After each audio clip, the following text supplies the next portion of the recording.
We are here in the Pacific Union College Museum of Arts, and we're looking at Jean-Michel-Basquiat's Irony of a Negro Policeman. Now, this work was done in 1981. It's a neo-expressionist work painted on canvas using crayon and acrylic. Now, immediately, the first thing you notice is this edgy, wild look in the painting. Now, Basquiat began his art career with graffiti, and his edgy street style carried over into his paintings. He's known for having work that looks childish, and in a witty response to the critics that talked about his amateur style, he once said, "Believe it or not, I can actually draw." Irony of a Negro Policeman, it depicts Basquiat's view on black policemen. The piece is actually critiquing members of his own race. So when you say that, do you mean that Basquiat was African American? Basquiat was actually Haitian and Puerto Rican. He grew up on the Lower East Side of Manhattan, and a lot of his works focused on controversial subjects like wealth versus poverty, integration and segregation, racism and politics. This piece in particular is about the artist finding it ironic that African Americans would ever be policemen and enforce laws that were originally meant to enslave themselves. Now, the hat that the figure wears is also a cage, showing that the black man is still oppressed in a white-dominated society.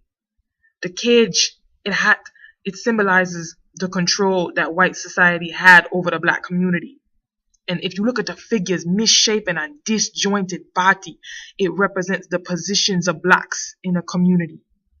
And pawn, the word pawn, is written in the corner of the picture, and this only further emphasizes Basquiat's point. Speaking of points, that brings us to our next one, the Eiffel Tower. The structure was completed in 1889 after 2 years, 2 months, and 5 days of work. It is a 300-meter high structure that was built for the Universal Exposition. It sits on 4 buttresses and was assembled by 121 workers.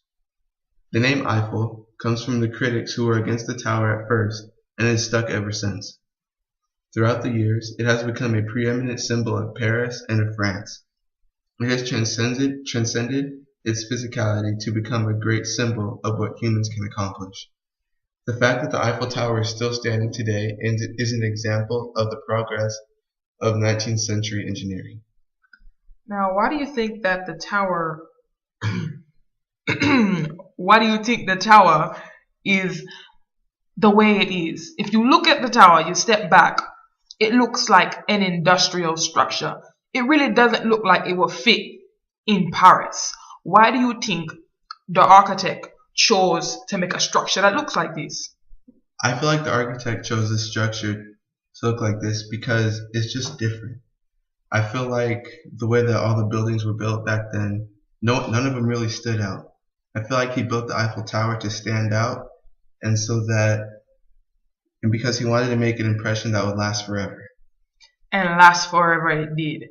Both the Eiffel Tower and Basquiat's work will live on eternally, and that's what art can do.